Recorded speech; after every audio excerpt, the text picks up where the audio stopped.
नमस्कार श्रोताओं, जय सिया राम।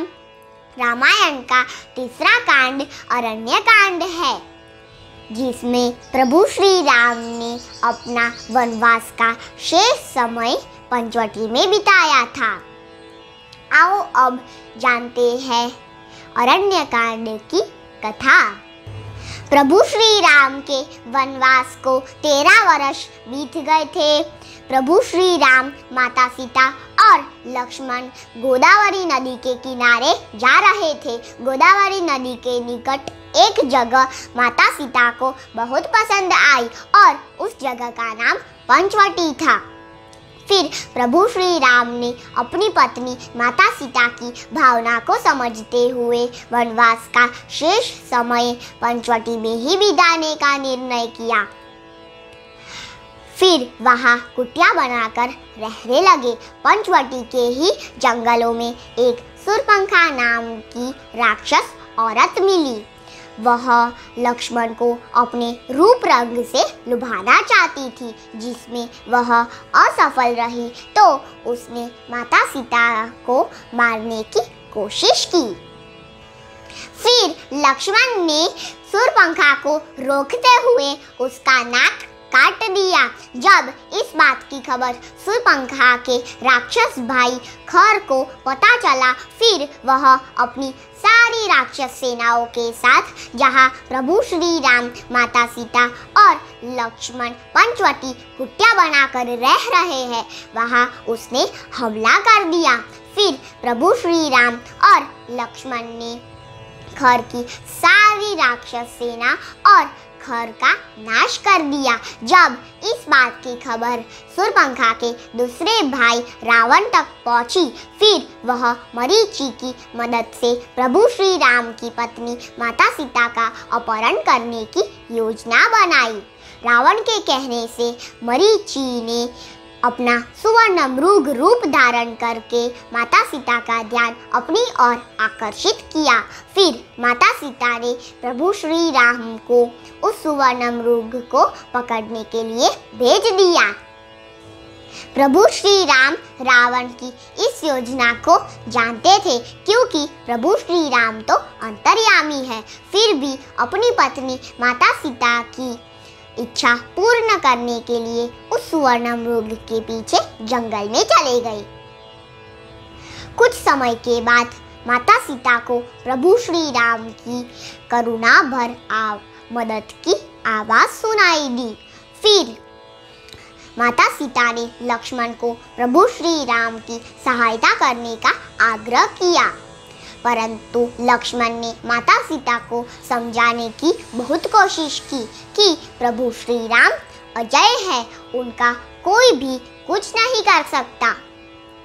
फिर माता सीता ने लक्ष्मण को वचन देकर प्रभु श्री राम की सहायता करने के लिए भेजने का आदेश दे दिया। लक्ष्मण माता सीता की आज्ञा पालन तो करना चाहते थे, परंतु माता सीता को कुटिया में अकेला छोड़ना भी नहीं चाहते थे। इसीलिए लक्ष्मण जाते वक्त कुटिया के चारों ओर लक्ष्मण रेखा बनाई, ताकि कोई भी उस लक्ष्मण रेखा के आगे कदम नहीं रख सके, और माता सीता को उस लक्ष्मण रेखा के आगे कदम रखने से मना कर दिया। फिर लक्ष्मण प्रभु श्री राम की सहायता करने के लिए निकल पड़े। यहाँ जो रावण गात लगाकर बैठा हुआ था, जब उसने रास्ता साफ देखा, फिर वह एक साधु का वेश बनाकर माता सीता की कुटिया में पहुंच गया और भिक्षा मांगने लगा। माता सीता रावण के इस साधु वेश को पहचान नहीं सके, इसीलिए माता सीता ने लक्ष्मण की बनाई हुई लक्ष्मण रेखा के आगे कदम रख दिया। इसी तरह रावण माता सीता को बलपूर्वक उठाकर लंका ले गया। जब रावण माता सीता को उठाकर अपने पुष्पक विमान में से लंका ले जा रहा था, तब एक जटायु नाम का गिद्ध ने रावण को रोकने की बहुत कोशिश की। जटायु ने माता सीता की रक्षा करने का बहुत प्रयास किया, जिसमें वह प्राणघातक रूप में घायल हो गई। फिर रावण माता सीता को अपने पुष्पक विमान में से लंका ले गया और माता सीता को राक्षसों की कड़ी सुरक्षा में लंका की अशोक वाटिका में रख दिया। फिर रावण ने माता सीता से अपने साथ विवाह करने की इच्छा प्रकट की, परंतु माता सीता ने अपने पति प्रभु श्री राम के प्रति समर्पण होने के कारण रावण से विवाह करने के लिए मना कर दिया। यहाँ प्रभु श्री राम और लक्ष्मण माता सीता की खोज करते करते जटायु से मिले। वहाँ उन दोनों को पता चला कि लंकापति रावण माता सीता को उठाकर लंका ले गया है।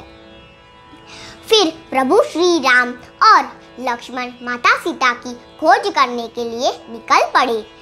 लक्ष्मण और प्रभु श्री राम माता सीता की खोज करते करते राक्षस कबंध और परम तपस्वी साध्वी शबरी से मिले।